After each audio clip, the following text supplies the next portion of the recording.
আমাদের উইথড্র করতে হয়। উইথড্র করার সময় এই উইথড্রর মধ্যে চাপ দিতে হবে। উইথড্রর মধ্যে চাপ দেওয়ার পর এখানটায় যেখানে উইথড্র অপশন লেখা রয়েছে ঠিক এখানে চাপ দিতে হবে। এখানে চাপ দেওয়ার পর এখানে ইন্ডিয়া অটোমেটিক, এখানে অন্য কোনো দেশ থেকে এখানে উইথড্র হবে না, অনলি বাংলাদেশ হবে না বা কোনো পাকিস্তান হবে না, ইন্ডিয়া। এখানে যদি আপনার $10 হয়ে থাকে তাহলে এখানে 10, ঠিক আছে। আর যেখানে অ্যাড পেমেন্ট মেথড রয়েছে ঠিক এখানে অ্যাড পেমেন্ট মেথড এখানে ক্লিক করতে হবে। ক্লিক করার পর এখানে অ্যাড পেমেন্ট মেথডের উপরে ক্লিক করতে হবে। এখানে ইউপিআই দিতে হবে। ইউপিআই দেওয়ার পরে এখানে অ্যাকাউন্ট হোল্ডারের নেম, ধরেন আমার নাম উত্তম সূত্রধার, তাহলে আমি এখানে উত্তম দিয়ে দেবো, UTTAM। এখানে অরিজিনাল নামটা দিতে হবে SUTRADHAR।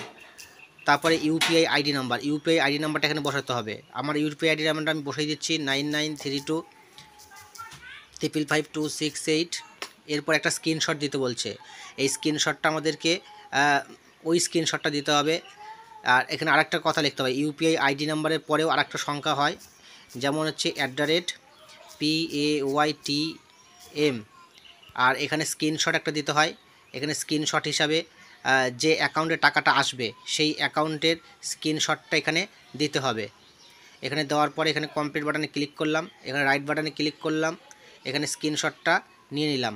স্ক্রিনশটটা নেওয়ার পরে তারপরে সাবমিট টু ইনফরমেশন, যেখানে সাবমিট টু ইনফরমেশন লেখা আছে এখানে চাপ দিতে হবে।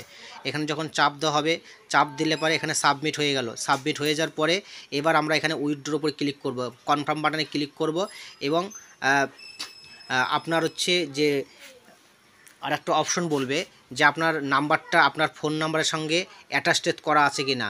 ওই নাম্বারটা আপনার বাংলাদেশের নাম্বার হোক, ইন্ডিয়ান হোক, পাকিস্তানের হোক, সেই নাম্বারটা এখানটায় অলরেডি আগে অ্যাটাচমেন্ট থাকতে হবে, তবে এই জায়গাটা উইথড্র হবে। ওকে।